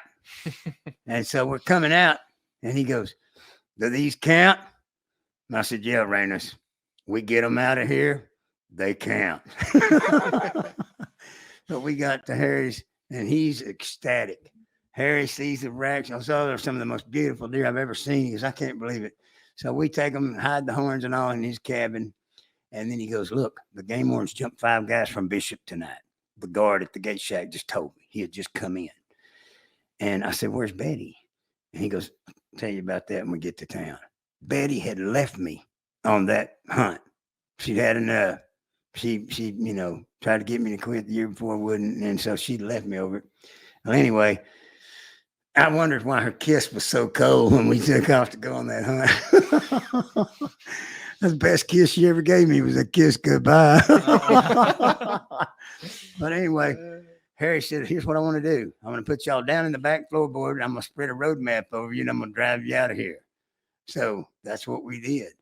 We drove out of there that night, but he said some guys from Bishop had a fire going, and the game wardens came in and surrounded them and caught them, 5 of them. So he was afraid it was me at first when he first heard the story. That's one of the reasons he's so happy to see me. He goes, man, I'm glad to see y'all. The game wardens caught 5 guys tonight. So they had jumped them around a campfire. But see, there again, it was back in the $200 fine days. Had they had a deer head or something, that wouldn't even have mattered. They'd find them for trespass, 200, That's crazy. Those were the good old days. What was the biggest deer out of those 5 that he shot?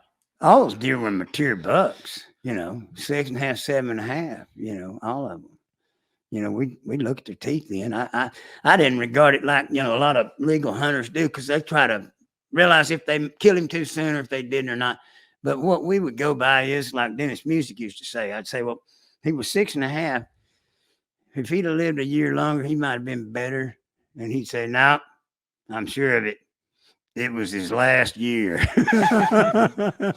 There's this saying that his uncle kind of made up, and kind of like, whether or not you're gonna, like, if a buck walks in, whether or not you're gonna shoot him. Exactly. And he said if it doesn't make him say, "Oh shit," then don't shoot. If I hesitate, I'm not killing that deer. Yeah. That's my rule. If he don't blow me away, I'm not killing him. Unless I'm hungry or something. And I guess y'all seen that one. That guy makes about 5 different excuses why he goes in and kills a spike. Yeah. That's hysterical. What about the unicorn buck? Okay, That's a was cool on one the in the year book. that Betty was trying to get me to quit poaching, and I'd agreed that if I made this 1 7-day hunt, that I would quit, throw my backpack away, and all this stuff. Well, that didn't happen, So anyway, the unicorn buck happens late. It's nearly the end of January, and Harry shows up. No sweeter words ever came out of his mouth than "Let's go shoot the big one." He pulled up, and it was like an answered prayer. He gets out and comes in. "Let's go shoot the big one." And I knew it was on. So did Betty. She was furious. But she thought, well, at least hunting with Harry, it's legal. I won't have to worry. No, we were going to jump his fence. So we go north to the main Lepore Ranch House area. We'd been there before my first hunt with him, and he liked to hunt that area a lot. He killed some big deer up through there. We go up there, and we're behind the main ranch house. I don't think we were 400 yards. You could hear the bell in that Catholic mission tower clanging, and people's voices chatter, kids in the yard playing. There's a Catholic mission there. And we're in this beautiful area. We went through where palms, low palms, seedlings, hatching, whatever you call those things. They're everywhere. In those areas is where you see 2 things: a lot of turkey and a lot of big deer. We rattle, and Harry was kind of crazy with his rattling. He'd sit there and just kind of doofus to me. He just clunk, clunk, clunk, clunk. He didn't put a lot in it. They either came or they didn't. He'd rattle up a lot of deer, just clunking them old beams together. And a buck comes up late when I didn't expect it. And he goes, "That was a pretty good deer up there. I think you ought to go up there and look at him." And I said, he said he had the double point. They called it a double main beam, I believe, but it turned out that it was a unicorn off one base. And he has really good mass. He got a long back tines. And I said, well, he didn't look that good to me at a glance. I just saw him leave over the hill, and I went, I'll go look at him. And when I got up on top of that hill, here's this beautiful, typical 12 point down there too. And he looked immediately like a better deer to me. And I looked at him and I went, I'll shoot that one. And then I said, well, let me double check. I looked back, I saw the unicorn point. I saw them big old long tines. One was 14.25 inches on the back tine, 9 point to 10, but weak finishing 10th point. And that unicorn point on that weak finishing point side. And I looked at him, and then I looked at the 12 point. And then I looked back again, and he was double the mass. And I said, what am I waiting for? I broke both shoulders at the heart, dropped him in the sand. And that buck, by the time I ran back and told her I got him, come on, get your pack, get your camera and everything, let's go. And we go up the top of the hill and back over, and he was gone. And you could see this plowed trench in the sand in the bottom of that break. That buck had pushed almost 40 yards with both shoulders broken, his heart blown out. He was huge bodied. That was another factor, too, that was deceiving me. He was one of them real big body deer in there. You didn't usually see one field that's over 150. He's a 170-pound field dress deer, muscle, big neck, huge neck. And that's one of the heads I turned in when I went to church and turned in all those heads. But I've got pictures of beautiful deer, just tremendous. He just, in one word, big. I did big, He was bigger than his score. I think he was 161 total with the unicorn point too, but his score was way better than, the appearance of the buck, way better than his score. It's no reflection of that deer. He had weight, had mass, good buck. He's shooter deer for anybody. Oh, that's awesome. Did you guys have I would call it like an Oscar award. Did you guys have like an outlaw hunting award show that you guys all get together and show each other's bucks? No? The Bishop Outlaws may have some competition now, though. I just got, of course, they're probably not lawbreakers, but they probably were. But I got a Gmail a couple days ago. They wanted to invite me to become a speaker, entertainer, tell the stories. They comp me all the rooms and shit to come. I hadn't even returned a Gmail to him yet. I'm thinking about it, and I'm wanting to call, get a hold of him and talk to him. But it sounded like he had quite a group, sportsman's club of some sort. They wanted to hear your stories. Yeah, they want me to come make a guest speaker appearance. Pat was gloating about some guy that complimented him real well and should have. And I said, oh, yeah? I sent him a screenshot of that offer. I said, well, when you get one of these, then you can call me bragging. And he goes, all right, I'm humbled now. Yeah, Pat's got some great stories. He knew a whole lot of the old timers that I didn't, but I met one. I met old Ellis Mayfield. After I killed Big John, he goes, Ellis got to see this deer yet. We owe it to Ellis to show him Big John. So we take Big John to Ellis. He looks at him. He sets him down in front of him, and he looks at him, and he goes, you killed that deer in the Kenedy? And I said, yeah. He said, that's hard to believe. He said, you usually got to go west to kill one that heavy. He said, that's a hell of a deer, son. That old Indian man had shot over $1,000 with no open sight, lever action 25-20 Craig, I believe, something what he used a lot. But he was one of them old Indians, and they caught him. I think Pat put it in his book, didn't he? Yeah. All right. They pulled him over one night. The game warden was just throwing a fit because they didn't have the gun in the car. He couldn't do nothing to him. That was their trick.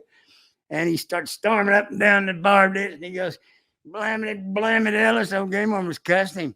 He said, you got to stop killing these deer. He said, why? He said, because if you don't stop killing them, your kids and your grandkids ain't going to have anything to hunt. And he said, F them. My grandpa didn't leave me no buffalo either. Oh, my God. Terrible. Yeah, Ellis was a character now. How big were the bases on Big John? 6, right at 6. Then he got down to 5.5. Then he went to 6 3/8 at the third circumference. And then the thing about him was he has a big fork back tine, but that tine to the fork is more massive than any other tine on any other deer I've ever shot. Now, the freak had a palmation on the beam where he double tined, But some of the deer that Harry Riskin and his brother Bill and their hunting buddies, and they killed 200-inch deer. They killed some incredible deer. And I'm still trying to get my hands on the albums that have all those pictures in them. And they've got some more great pictures of me and my stuff, my bucks and all that Harry took. But, haven't been able to make that connection complete yet. But, boy, they shot some beauties. I'm trying to find somebody that's got a copy of the second edition of Great Whitetails of North America, because in that book is one that was, and it's probably in Trophy Hunter too, because they won the Movie Grande with it that year. This guy named Charlie Hogue out of Corpus Christi, that was another real estate connection of Harry's. He shoots this buck. Harry had already missed one that big. He thought he missed him. They don't know now. They think maybe he hit him, didn't know, and lost him, because when they shot this deer, he thought he missed it too. They thought, well, something's wrong with the gun. It's off. Because they were both supposedly aiming at the neck. Well, Harry said, I don't think you missed that deer. Let's go up in there and look where he went. They went up in there, and there's blood everywhere, and there the deer lays, and he's 204-inch, 16.23-inch inside spread giant. They dragged that deer 3.5 miles back to Harry's and drive him over to Freer and enter him in the Movie Grande. He didn't have a hair on his back from his shoulders to his ass. They drug him, right at 4 miles. I mean, they must have known something wasn't right there. Yeah, that was a good one. What's the best scoring buck you've ever shot? Score? Yeah. 180. Yeah. Yeah, I won a contest, the contest winner with that 180 gross buck. And he had twin forks. And I shot him at about 12 yards, looked him in the eye. They asked me when I won the rifle, they said, did you really rattle that buck up? And I said, I looked him right in the eyes. So you've killed 116. No, I didn't kill 116. Okay, we brought that many out. That's how many out. But Yeah. you've killed. And I didn't even kill the 73 we talked about. I had friends shoot some of them with my 08. All I can accurately count on without doing some more math is that 73 of the deer out of the 116, the 08 shot, my 07mm 08. I bought the first one sold in Fort Worth at the Alpine Gun Range. The first of 5 issued in 1980 when they come out with that round. And my buddy advised me to get it. I was fixing to get a 7mm Mauser, which is what he had with us when I shot Big John. And he said, get that 708. They just come out with it. It's going to be the most popular cartridge of all time. Well, guess what? There's more of them now in use than 30-30s. So that's how popular it's become. It's a fabulous round, you know. I mean, you don't need anything more. You don't want anything less. Performs well in brush, you know. Like that Rainous Hunt, that bullet must have went into an end-over-end tumble and climbed up and over 24 inches approximately, because the buck was broadside and he was looking back this way. I'm aiming at the shoulder crease. And it comes up and over 2 feet, hits him right here under the ear, blows his whole head nearly off. I mean, there was 1 inch of skin at the front and 1 at the back.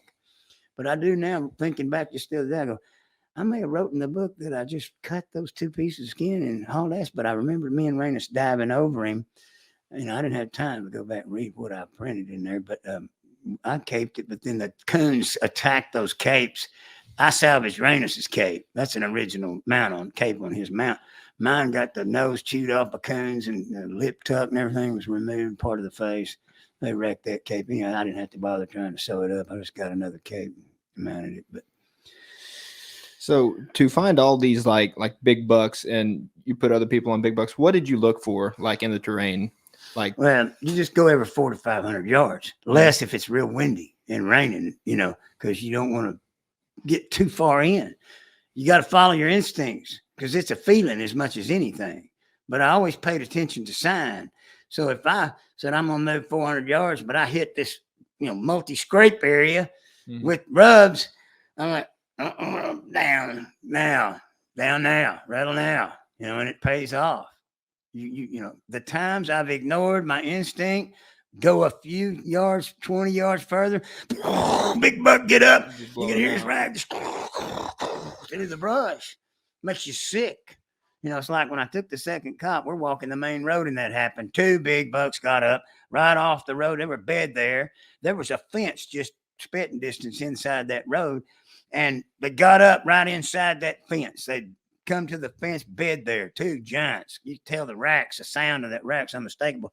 They got up as we walked by and charged out through there, just crashing and mowing the brush. And I just stopped and listened to it. And he goes, well, what are you, he's trying to learn all he could from me. Well, what are we doing in a case like that? And I said, get mad if you want to, but I don't let it bother me anymore. It happens. I said, just know that that's proof they're here. The deer we're looking for are here. He goes, man, they had to be giants. I said, they were, both of them.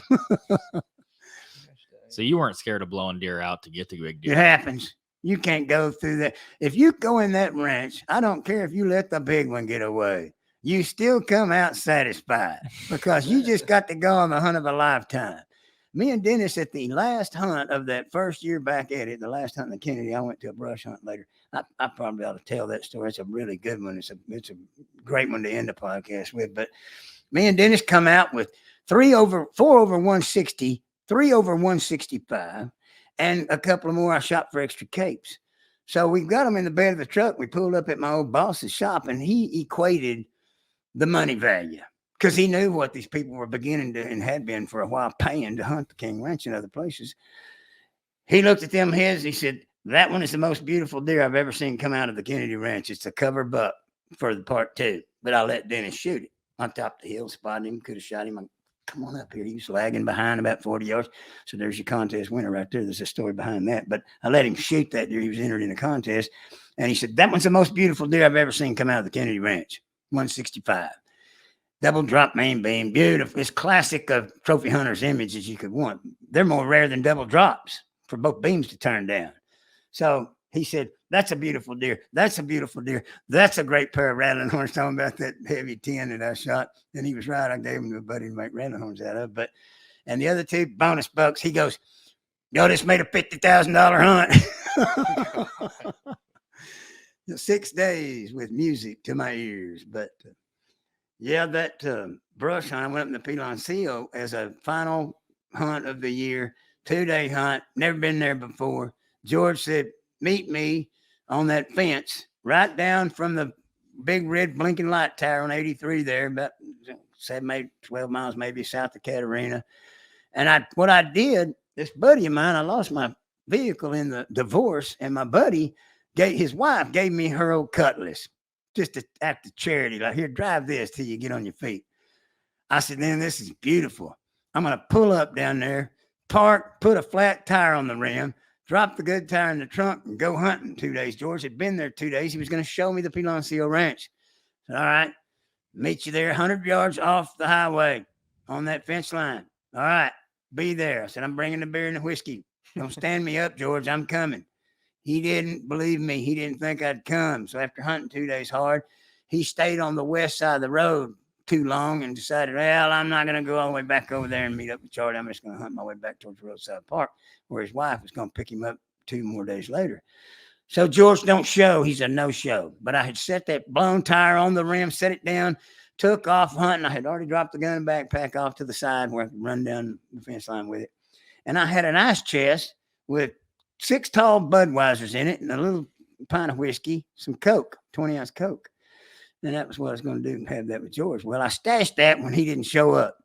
So I went hunting 2 days by myself, went all the way around several miles throughout that. It's a 90,000 acre ranch that Piloncillo. Dan Harrison's another name for it. That's who owned it. Well, I went all the way around the backside. I actually climbed in a deer stand and took a picture through my scope down that big right of way where that deer stand stood. I photographed some hog traps and stuff. I was just getting evidence to show George that I really went. In fact, I took a picture of the Piloncillo Hill. And so I planned to go back, get by the ice chest, and wait on George to walk the fence coming towards the Roadside Park. And I was going to say, hey, buddy, get over here and have a beer with me and a whiskey. I was going to surprise him. He walked right past me. I drank a couple of them Budweisers when I got there and passed out. And I had shot a buck, but I'd been seen that last day. The sun shining on me with my shirt open to cool off at the top of this bluff, and this big old camouflage Suburban down in there. Probably, what was that guy's name? Zaglin. Bob Zaglin was probably in it. That was probably his ranch vehicle to watch it security-wise and deer hunt out of. It's full camo, hand-painted, blotchy, crap paint job. I just ducked down, got out of the sunshine. I heard that 4-barrel carburetor, boom, and I saw them down there fishtailing. They hit it. They seen me. So I ducked down. I got to wait and see if they come up on top with me or stay down and come up the hill. I didn't know what my move was going to be. And I heard them come up on the top with me, and as they're skidding to a halt up there, I just went off the cliff and back down the bluff and circled around. Well, I knew I was going to have heat after being seen at the road. I said, I don't care what they thought about the vehicle. They can't tie my name to it. It was still registered to my buddy's wife. And I said, but they're going to think something's up now if they've seen someone. So I said that my plan's broken. I've got to patch it, got to fix it. So I go up there, and I had brought street clothes, dancing shirt, it's loud dancing shirt, had my hat. Back then I had one with bobcat belly fur, but I got to that, changed clothes after George left. I got to come out of here. It's getting late. He's gone by now when I come to. So I changed into my street clothes, left the gun in the backpack against the fence in the fire lane, and I put the gun 1 post further back behind a jelly bean cactus. And this was a $1,500 280 Remington I borrowed to go down there with. Big old, $700-800 scope on it and all. And it had a $400 Macmillan custom stock on it, composite stock. And that mint green color was a lot of the color of the cactus and all. Well, even though it was full moon, when I came back after I get hassled, here's what happens. I go over there and I spring my jack trying to put that good tire on. The car fell over on me on the jack and swole the chassis. I was screwed. So I was trying to figure out how to get that tire on. And I needed to get out of the area as quick as I could, make a break and go. And so when lights would come, I'd see the glow coming over the hill. I'd run around to the front of the car if it was coming from behind me, and I'd go to the back of the car if it was coming the other way. I was trying not to let anybody see me. And I get down behind the front of the car, and the vehicle stops. It's an off-duty Dimmitt County Sheriff deputy. Had his wife with him. She'd come to get him from work. He was off duty, coming off his job. And he said, what's the deal here? What are you doing here?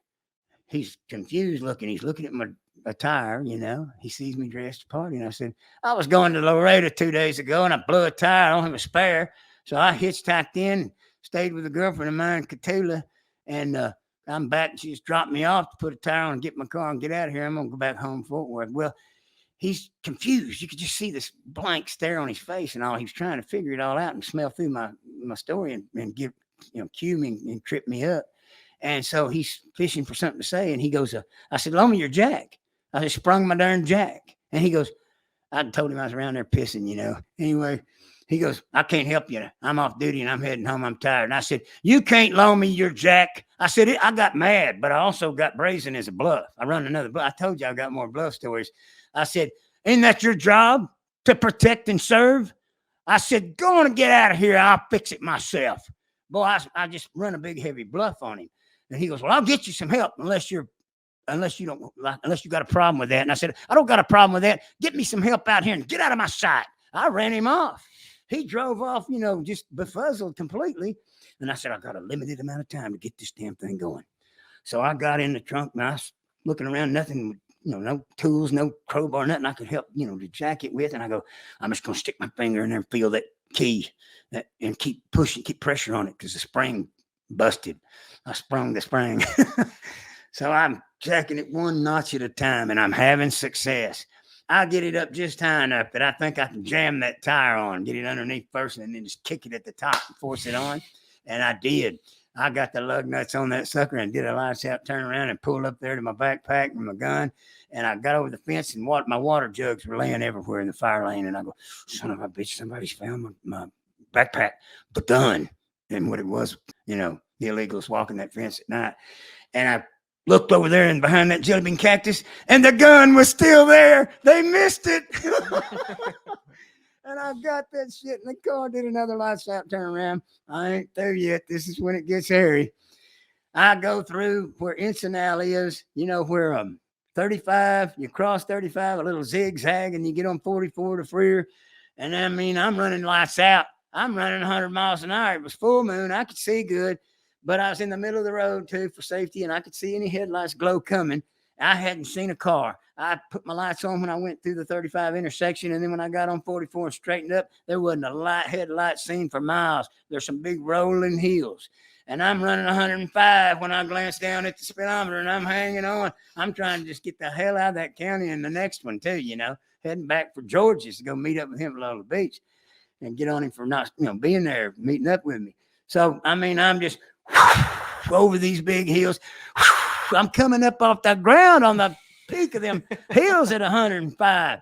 I come over 145 miles south of 35, and a Border Patrol Suburban is pulling out of the pasture. He'd already closed the gate and was pulling out onto the roadway in my lane. He's 250 yards in front of me.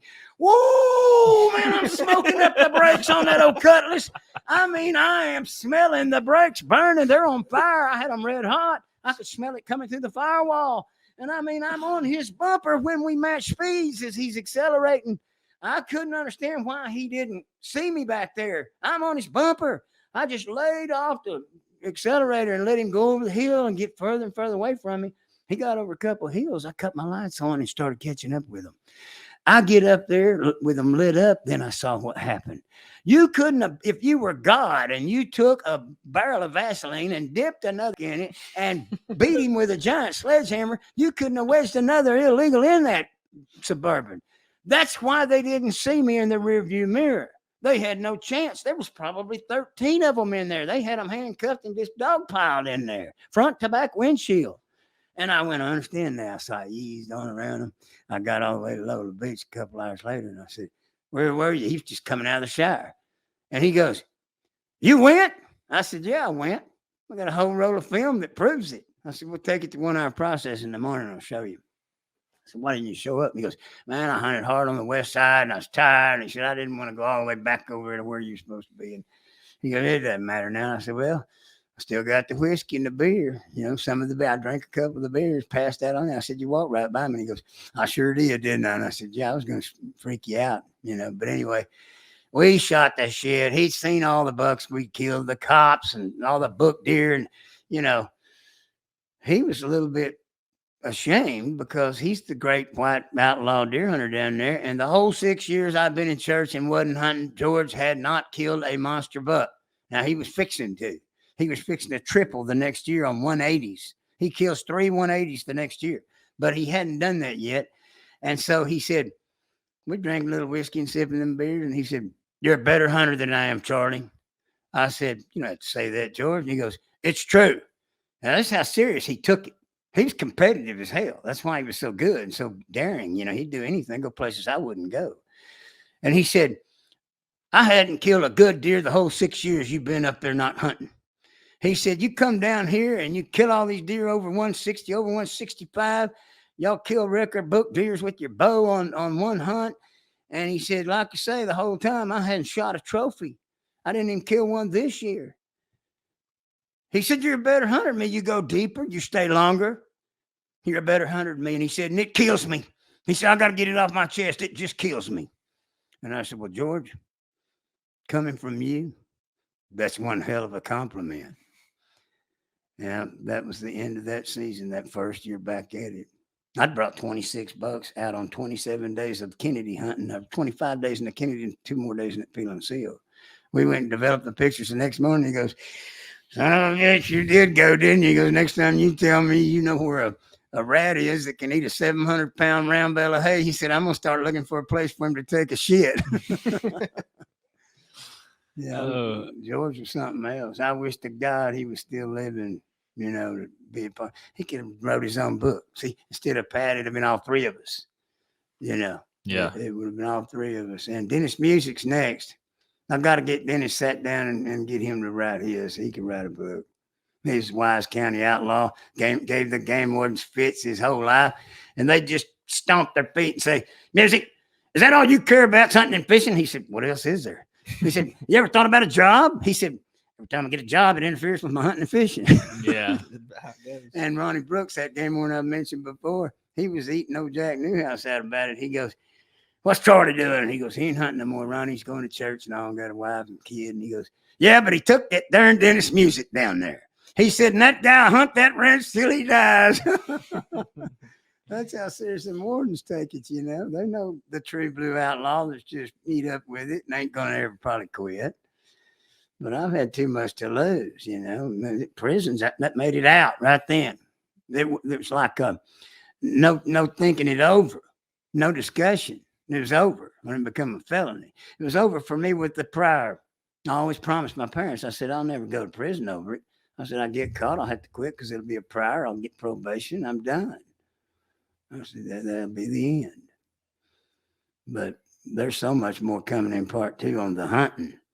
You know, I'm just scratching the surface of it, but that was pretty hairy coming over that hill, 105, and that Border Patrol Suburban pulling out in front of me. I've never stepped on a brake pedal that hard. I put my whole body weight up on it. You know, I'm bearing down on that brake, and it's just singing. You can just hear it squealing and smoke. I can smell it burning brake pad. Yeah, I lit it up. I bet they were red hot. With all the deer that you've killed and all the deer that you've guided and got killed in these places, and especially doing it over a 22-year run, do you think if you hadn't have done this with the poaching and outlaw style, do you think you'd be considered one of the best deer hunters that's ever lived? Well, I don't think you can categorize that. I think it's, you know, the good deer hunters are all good. There's a lot of great hunters. I've met and known a bunch of them. I've got legal hunting friends that are great hunters. I got a great respect for them for having the, you know, what I call it intestinal fortitude to be legal.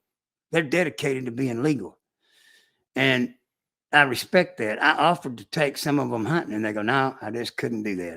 One of them was a landowner, and some of the others were like, no, I've got the money to hunt. I'm going to pay to hunt. You know, they had the funds. But I took millionaires because they knew that if they went with me, they're coming out of there with a Cracker Jack. It didn't matter how much you paid for it. And they wanted to see that many. It ain't the $1 you bring out of there. That ain't the hunt. It's the hundreds per hunt. I'd say 150, 200 deer on one hunt. On a 7-day hunt, I could see 200 deer. You know, there was a journalist, that one that helped me pick the name. Mark McDonald was his name. He was working with old John Wooters one time and talking to him. And he said, I think he did John's book. I think he ghost wrote it. And he said, Wooters is the only man that says he's rattled up $1,009. He said, do you believe that's true? Do you believe he rattled up $1,009? I said, sure. He said, why? I said, that's about one good season for me and George. Oh, my. There's just that many down there. You get in the woods 25 days a season and rattle the rain and, work at it. in that ranch, a totally previously unhunted area like that. And then that time me and George hit the King Ranch Refuge, we rattled up so many big deer in there. He goes, don't you tell anybody about this place. He was intending to go back. I knew better than to go back.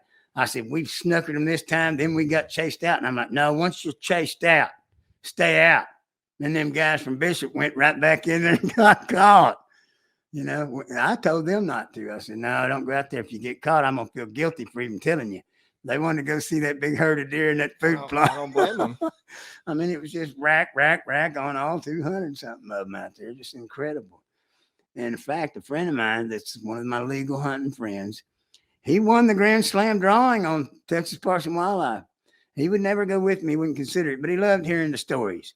And I told him, I said, look, as much as you love whitetail deer hunting, I said, go down there to the King Ranch, go into the main headquarters entrance, pay to get the VIP tour, and at least take the tour loop, 12-mile loop road. You get to see giant bucks all over it. I said, go in the rut, see as many as you can.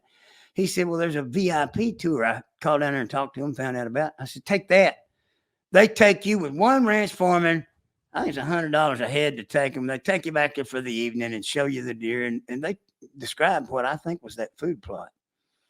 And he said, we sat there and saw the biggest, most beautiful bucks come out. And he had some film footage of some of them. And he said, the guy told me, he said, these are not the big ones. And these were 165, 70-inch deer. And he said, right close to dark, the God Almighty started coming out. And he said 24 and 5-inch spreads and big old massive long time multi-points. He said, I couldn't film them. They were too far in low light, but he said, I could tell they were giants. So, they're there. They'll always be there. But that's why it's so hot. Going there, it's a death wish. Yeah. Yeah, that's true. If I'm ever diagnosed terminal and they say, Beaty, you got 2 weeks left, I hope it's the end of January when the bucks in the King Ranch Refuge are starved back down, gathered around that food plot, and foggier than hell, and I'm going to utter the most dreaded 3 words to a game warden's ear that's ever come out of my mouth. Drop me off. Oh my gosh. Is there any last story that you think would be a good place to wrap it up, or a story that you think the listener would really enjoy that you haven't told on the podcast yet? Well, I don't know. You'd have to say something to spark my memories. Like I told this guy that suggested the other day, I'd write a list. He said, make a list, and that way you won't forget one of your good ones. They're all good. I don't have a bad story, but I said, I prefer speed dial. Well, where can people pick up the book, and where can people follow and get connected with you if they want to keep listening to your stories? Pat and I both are on Amazon.com Kindle ebooks too, but you can get paperback copies at mine www.princeofpoachers.com, and his is www.beforethestoriesarlost.com. So they're available in paperback or download on ebook for a little less. And I've heard about these apps where they take the download off ebook, and there's an app you can go on, and it'll read it to you from the Kindle ebook going down the road on your road trips. Mm-hmm. And this one guy called me, and he's going to get back with me. He wants me to be on another podcast a friend of his has. And he said, I was in hunting television 9 years and blah, blah, blah. And he said, I said, well, have you read the book? And he said, no. And I said, well, then how do you know so much about my story? And he goes, I downloaded it on the ebook and then had my app read it to me on my road trips. He said, from out there in South Carolina, but he said, I hunt Texas 6 times a year. And he said, I've listened to your book over and over on Kindle ebook. So it's been out about 8 or 9 months. They just don't get to listen to it in your voice though. Right. Yeah. And here's the game plan. I can tell you this to end it. I'm putting an office together that's going to be equipped for me to cut a YouTube library of all my stories. And I'll just go chapter to chapter, one after the other. And as soon as part 2's out, I'll be to the point of having already told part 1, and I will begin on it and do the same. And it'll all be available video form on YouTube library. That'd be awesome. Yeah. If that's what they want, that's what they get. I think I need to leave that behind before I die, because they broke the mold when they made me. There won't be another one on that type of stuff. But I've done all kinds of, I've got outlaw duck hunting stories and game wardens and stuff on that too. But I can go back and do one final round of one final book and try to put everything in one wad. But so much. I used to be real mad at them ducks, when I was young. Well, I know there's a lot of people that are looking forward to part 2. I know we're looking forward to reading it, and we're gonna have to have you back on the podcast when you finish it again. Yeah, we'll do that. We'll get her done. I'm sorry it's taken this long, but it's been circumstances beyond my control. But this is God's deal with me, and it's in His timing and His hands. And I see the same frustration more than y'all. I go, man, why can't I produce? Everybody's counting on me. I feel like I'm letting down my audience. Well, it's out of my control. But then I see it start chiming. I hear a cylinder fire, and I'm like, down here again. And here's the connect with the jail for my ministry outreach to prisoners and all. And it's falling into place. He's an on-time God. You can sing that song, and it's true. Mm-hmm. He may not get there when you want him, but he'll be there right on time. And that's just like your ride man on an outlaw hunt. If you can count on your ride man, that's all that counts. It doesn't matter what kind of elements or delays or tick bites, chigger bites, heat, whatever's happening. If your ride man's on time, right on time, all's well that ends well. Well, thank you so much for jumping on. I appreciate it. Yeah, same here, Christian. I enjoyed it. I hope everybody gets a kick out of this one. It's mostly new material. Absolutely. Happy birthday, Rainous. Well, we'll end it there. There you go. Thank you so much.